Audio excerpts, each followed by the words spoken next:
Hi students, आज हम practice set 5.3 solve करने वाले हैं। तो इस एक्सरसाइज में हम इवेंट्स के बारे में डिस्कस करेंगे। तो फर्स्ट इवेंट्स का मीनिंग क्या होता है वो समझ के लेते हैं। The outcome satisfying a particular condition are called as a favourable outcomes. वो जो हमारा आउटकम्स आता है वो जो सेटिस्फाई करता है उस कंडीशन को, तो उसको हम फेवरेबल आउटकम्स बोलते हैं। A set of favourable outcomes of a given sample space is an event. और जो हमारा फेवरेबल आउटकम्स होते हैं उनके जो सेट्स होते हैं उसी को हम इवेंट्स बोलते हैं। Event is a subset of all sample space. Event जो होता है वो सबसेट होता है सैम्पल स्पेस का। Event are generally denoted by capital letter A B C and D. अभी इवेंट्स को हम हमेशा capital letter A B C D से डिनोट करते हैं। अब यहाँ पे एक एग्जांपल दिया है, if two coins are tossed. हमने दो कॉइन को एक साथ टॉस किया। ए is the event of getting at least one tail. हमारा ए जो इवेंट है वो एटलीस्ट एक टेल हमको मिल रहा है, ये है। तो इसका आउटकम्स क्या होगा, A is equal to T T T H and H T. The number of elements in the event A is denoted by N of A, here N of A is equal to 3। हम practice set solve करते हैं। Question number first, write sample space S and number of sample points n of S for each of the following experiments. Also write event A, B, C, the set forms, and write n of A, comma n of B and n of C. तो यहाँ पे हमको क्या करना है, first हमारा जो भी एक्सपेरिमेंट दिया है उसका फर्स्ट हमको सैम्पल स्पेस लिखना है। नेक्स्ट हमको सैम्पल पॉइंट्स बताने हैं एन ऑफ एस। उसके बाद जो हमारे इवेंट्स है ए बी एंड सी बताने हैं, फिर N of A, N of B and N of C find out करना है। तो फर्स्ट क्वेश्चन है, वन डाइज इज रोल्ड। हमने वन डाइज को क्या किया है, रोल किया है। तो इवेंट ए है even number on the upper face, event B is odd number on the upper face and event C is a prime number on the upper face. Total यहाँ पे 3 इवेंट्स है। तो solve करते हैं। One dies is rolled, then sample space S is equal to curly bracket 1, 2, 3, 4, 5, 6। अभी हम जब भी सैम्पल स्पेस लिखेंगे उसको हम हमेशा करली ब्रैकेट के अंदर रखना है और जितने भी हमारे जो मेंबर्स है उसको कॉमा लगाना है। तो यहाँ पे टोटल 6 सैम्पल स्पेस है। तो N of S is equal to 6। Then event A is a even number on the upper face. अभी हमको 1, 2, 3, 4, 5 मिक्स में से जितने भी इवेंट नंबर्स है उसको सिलेक्ट करना है। तो 2, 4, 6 is the even number. Then N of A is equal to 3। Then event B odd number on the upper face. अभी इवेंट बी में क्या है, हमारा ऑड नंबर है अपर फेस पे। तो B is equal to in curly bracket 1, 3, 5। तो जितने भी 1 to 6 में जितने भी हमारे ऑड नंबर्स है उनको यहाँ पे हमको लिखना है। तो 1, 3, 5 ये हमारे ऑड नंबर्स है। Then N of B is equal to 3। Event C prime number on the upper face. अभी हमारे इवेंट सी में क्या है, प्राइम नंबर है अपर फेस पे। तो C is equal to curly bracket 2, 3, 5। ये क्या है, हमारे प्राइम नंबर से। तो N of C is equal to 3। तो यहाँ पे हमारा फर्स्ट क्वेश्चन कंप्लीट हुआ। Next question, 2 dies are rolled simultaneously. हमने 2 डाइस को एक साथ रोल किया हुआ है। तो 2 dies are roll simultaneously, sample space is equal to 1, 1, 1, 2, 1, 3। इस तरह से हमको ये सैम्पल स्पेस लिखना है। Then N of S equal to 36। Event A sum of the digits on the upper face is a multiple of 6। अभी हमारा जो भी सम होगा अपर का वो मल्टीपल ऑफ 6 होना चाहिए। तो 6, 12, 18। तो ए इज इक्वल टू 1, 5, दोनों का एडिशन 6 हो रहा है। 2, 4 दोनों का एडिशन 6 हो रहा है। 3, 3 दोनों का एडिशन 6 हो रहा है। 4, 2, 5, 1 एंड 6, 6 मीन दोनों का एडिशन 12 हो रहा है, जो मल्टीपल ऑफ 6 है। Then N of A is equal to 6। Event B sum of the digits on the upper face is minimum 10। दोनों का जो एडिशन है अपर फेस का वो मिनिमम 10 है, कम से कम 10 होना चाहिए। देन 4, 6, 5, 6 मिनिमम 10 हो, चाहे 10 से ज़्यादा भी चलेगा। तो 10, 11, 12, 6, 4, 6, 5, 6 में दोनों का एडिशन 12 हो गया। तो N of B is equal to 6। Event C the sample digits on the both the upper faces, same digit हमारे दोनों डिजिट पे होने चाहिए। तो 1, 1, 2, 2, 3, 3, 4, 4, 5, 5 and 6, 6। Then N of C is equal to 6। Question number third, 3 coins are toss simultaneously. अब यहाँ पे 3 coin toss हो रहा है, तो 3 coins are toss simultaneously. Then S is equal to H H H comma H H T comma H T H comma T H H comma H T T comma T H T comma T T H comma T T T. तो N of S is equal to 8। Condition for event A to get at least 2 heads. हमारा event A जो है वो at least 2 heads है। At least मतलब कम से कम 2 head होने चाहिए। अभी हम हमारे सामने जब एटलीस्ट वर्ड आता है तो जो कम, उसका मीनिंग होता है कम से कम 2, तो हम उसको में ग्रेटर लेते हैं, 2 भी लेते हैं, 2 से ज़्यादा भी लेते हैं। तो यहाँ पे हमने स्टार्टिंग फर्स्ट 3 से किया है, फिर 2, फिर टी एच टू 2, फिर टी टी टी। तो N of A is equal to 4। Condition for event B to get no heads. हमको एक भी हेड नहीं चाहिए, तो ओनली टेल्स। तो T T T, then N of B is equal to 1। ये condition for C is to get head on the second coin. अभी second coin पे हमारा हेड होना चाहिए। तो एच एच टी यहाँ पे सेकेंड पे हमारा हेड है, एच एच टी यहाँ पर भी सेकेंड पे हेड है, टी एच एच यहाँ पर भी सेकेंड पे हेड है, और टी एच टी यहाँ पर भी सेकेंड पे हेड है। तो N of C is equal to 4।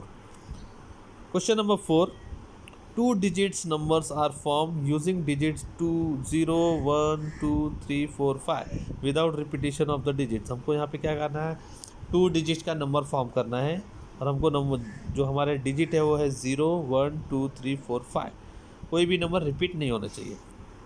तो फर्स्ट हम उसका सैम्पल स्पेस लिखते हैं, 10, 12, 13, 14, 15, 20, 21, लास्ट में आएगा 54। तो टोटल एन ऑफ एक्स 25 ऐसे नंबर्स है 2 डिजिट के। इवेंट ए क्या है हमारा, numbers form is even number. कि जो भी 2 डिजिट का नंबर फॉर्म होगा वो इवन नंबर होना चाहिए। तो इनमें से जितने भी इवन नंबर्स है इस सैम्पल स्पेस में, उसको हम ए में लिखेंगे। तो ए इज इक्वल टू 10, 12, 14, 20, 24, 52, 54। तो total N of A is equal to 13। Condition B, the number is divisible by 3। जो भी हमारे सैम्पल स्पेस है उनमें से जितने भी नंबर अगर वो 3 से डिविजल है तो उनको लिखना है। तो B is equal to 12, 15, 21, 24, 30, 42, 45, 51 and 54। तो N of B is equal to 9। Then condition for event C, the number is greater than 50। अभी 50 से नंबर ग्रेटर होने चाहिए। तो 51, 52, 53 एंड 54। तो N of is equal to 4। Question number 5, from the 3 men and 2 women, environment committee of 2 person to be form. अभी हमारे पास 3 main हैं, 3 आदमी हैं और 2 औरतें हैं। उनके हिसाब में हमको 2 की कमिटी बनानी है। तो here there are 3 mens means M1, M2, M3 and 2 womens means W1 and W2। और committee of 2 is to be form. तो M1, M2 पहला कमिटी हो गया, M1, M3 सेकेंड हो गया, M2, M3 थर्ड हो गया, M1, W1, M1, W2, M2, W1। तो इस तरह से करके हमारा एन ऑफ जो है 10 ग्रुप उनका तैयार हो गया। तो कंडीशन ए क्या है हमारा, there must be at least 1 woman. अभी यहाँ पे वापस हमारा जो एटलीस्ट वर्ड आया हुआ है, तो मैंने पहले ही आपको बोला कि एटलीस्ट में जितने भी नंबर आपको दिएंगे उससे हमको वो तो लेना ही है, साथ में उसे ग्रेटर भी करना है। तो there must be at least 1 woman. तो यहाँ पे एक कम से कम एक औरत होनी चाहिए ग्रुप में। तो एक भी रहेगी, 2 भी रहेगा तो भी चलेगा। तो M1, W1, M1, W2, M2, W1, M2, W2, M3, W1, M3, W2 and W1 and W2। यहाँ पे 2 औरतें एक साथ हो गई, क्योंकि एटलीस्ट में जो वर्ड होता है उसको हमको ग्रेटर लेना पड़ता है। तो N of is equal to 7। Condition for event B, 1 man 1 woman community to be form. तो उस ग्रुप में एक औरत और एक आदमी होने चाहिए। तो उसको तरह से हमने N of B is equal to 6 लिखा है। Condition C, there is no women in the committee. उस कमिटी में औरत नहीं होनी चाहिए, तो ओनली मैन होनी चाहिए। तो M1, M2, M1, M3, M2, M3 total 3। Question number 6, 1 coin and 1 dies are thrown simultaneously. यहाँ पे 1 कॉइन और 1 डाइज दोनों एक साथ में हमको थ्रो किया गया है। तो हमारा सैम्पल स्पेस होगा H1, H1, H2, H3, H4, H5, H6, T1, T2, T3, T4, T5, T6। तो एन ऑफ इज 20। कंडीशन फॉर इवेंट है to get a head and an odd number. अभी यहाँ पे हमारा कंडीशन ये क्या बोलता है कि हेड होना चाहिए और साथ में उसके ऑड नंबर होना चाहिए। तो H1 हेड है और ऑड नंबर है, H3 हेड है और ऑड नंबर है, एंड H5। तो N of is equal to 3। Condition for event B, to get head और टेल एन इवन नंबर। अभी हेड भी हो सकता है, टेल भी हो सकता है, और इवन नंबर होना चाहिए। तो H2, H4, H6, T2, T4 and T6। तो N of B is equal to 6। Condition for C, number of the upper face is greater then 7 and tail on the coin. अभी number जो हो 6 से greater होना चाहिए और tell होना चाहिए। तो यहाँ पे हमारे दो इसके डिजिट होते हैं वो ओनली 6 तक होते हैं, तो 7 हमारा, तो ये हमारा there is no number greater than 6 on the dice. Dice में 6 से बड़ा कोई भी नंबर नहीं होता। तो C is equal to blank mean 0।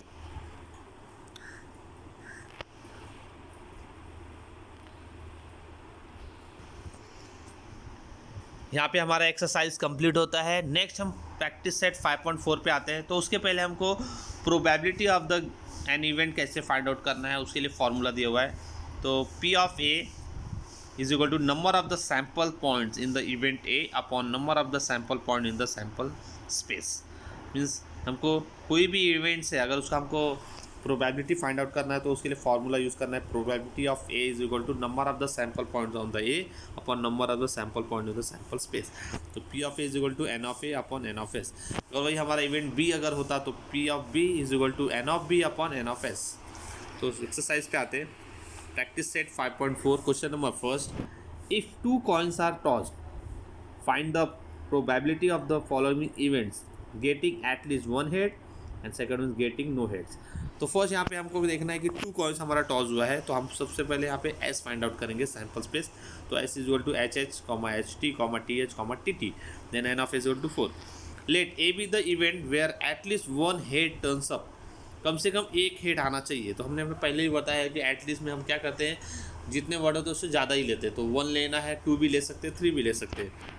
तो H H H3 and T H, तो N of A is equal to 3, then P of A is equal to N of A upon N of S, 3/4 हमारा ये probability है। Let B be the event there no heads turn up. यहाँ पे head आना ही नहीं चाहिए, only tail होगा। तो T T, then N of B is equal to 1, then P of B is equal to N of B upon N of S is 1/4।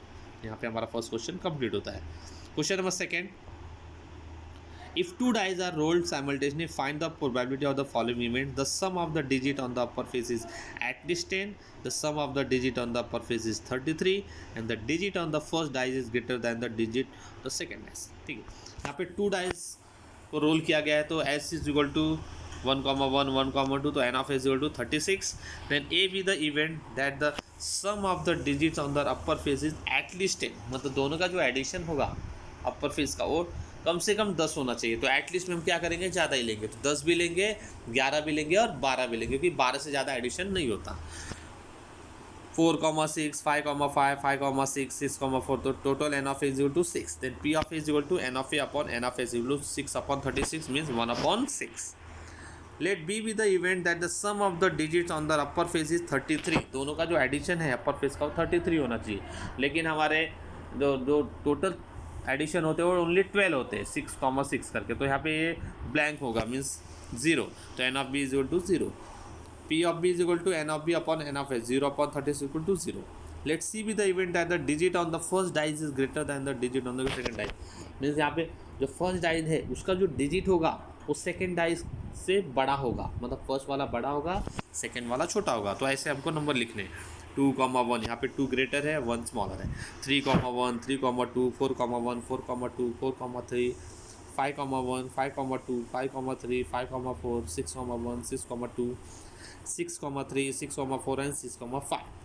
तो total हो गए 15। Then P of C is equal to N of C upon N of S, 15/36। दोनों 3 के table में आते हैं। तो 3 5s are 15 and 3 12s are 36। Question number 3rd, there are 15 tickets in the box, each bearing one of the numbers from 1 to 15. One ticket is drawn at the randomly from the box. Find the probability of the giving the following random experiment. तो यहाँ पे total हमारे पास 15 tickets है from 1 to 15 तक। तो हमको उसमें से कोई भी एक टिकट को निकालना है। तो जो फर्स्ट प्रॉब्लम हमारा show N even number and second one is show on the number which is multiple of 5। तो टोटल हमारे पास 15 टिकट है, तो सैम्पल स्पेस 1 to 15 तक का नंबर लिखेंगे और N of S equal to 15। Let A be the event that the ticket drawn bears an even number. जो हमने टिकट को ड्रॉ किया वो हमारा इवेंट नंबर है। तो इस सैम्पल स्पेस में जितने भी इवन नंबर से उसको लिखना है 2, 4, 6, 8, 10, 12, 14, then n of is equal to 7, then p of is equal to n of a upon n of s mean 7 upon 15। ये डिवाइड नहीं होता, उसको ऐसे ही छोड़ देंगे। Let b be the event that the ticket drawn bear a number which is multiple of 5। तो जो भी हमारा टिकट है वो मल्टीपल ऑफ 5 है, तो 5, 10, 15, तो n of b is equal to 3, then p of b is equal to n of p upon n of s। 3 upon 15 means है 3 के टेबल में आते हैं, 3 5 15, 1 upon 5। Question number 4, a 2-digit number is formed with digit 2, 3, 5, 7, 9 without repetition. What is the probability that the number formed is an odd number and second one is a multiple of 5? तो यहाँ पे हमको 2 digit के number form करने हैं और हमारे जो डिजिट है वो है 2, 3, 5, 7 एंड 9। हमको कोई भी नंबर रिपीट नहीं करना है, विदाउट रिपीटिशन मीन्स रिपीट नहीं करना है। तो s is equal to 23, 25, 27, 29, 32, 35, and of is equal to 20. Let a be the event that the 2-digit odd number are formed. अब यहाँ पे हमारा 2-digit odd number फॉर्म हो रहा है, तो यहाँ पे जितने भी odd numbers है सब उसको लिख के लेने हैं। जो 2 से डिवाइड नहीं होता वो हमारा odd number होता है, और इवन नंबर मीन्स जो 2 से डिवाइड होते हैं। तो n of is equal to 16, तो p of is equal to n of A upon n of A 16 upon 20। ये 4 के टेबल में आते हैं, 4 4 16 एंड 4 5 20, तो आंसर आएगा 4 upon 5। Let b be the event that द 2-digit number is multiple of 5। तो हमारा जो 2 डिजिट का नंबर है वो मल्टीपल ऑफ 5 होना चाहिए। तो 25, 35, 75, 795, total is 4। Then p of b is equal to n of b upon n of s means 4 upon 20 is 1 upon 5। Question number 5, a card is drawn at the random from the pack of well shuffled 52 playing cards. Find the probability that the card drawn is an ace card and a spade card. तो total n of s is equal to 52. Let a be the event that the card drawn is an ace card. अभी मैंने पहले बोला था कि जो ace card होते हैं, there are 4 suits, spade, heart, diamond and club. Each suit has 1 ace. Means total n of a is equal to 4. Then p of a is equal to n of a upon n of s. 4 upon 15. 1 upon 13. Let b be the event that the card drawn is a spade. There are 13 cards in the suit of the spade. अभी हमने पहले discuss किया था कि जो spade होते हैं वो 13 होते हैं। तो n of b is equal to 13, then p of b is equal to n of b upon n of s, 13 upon 52, 1 upon 4। तो यहाँ पे हमारा एक्सरसाइज कंप्लीट होता है।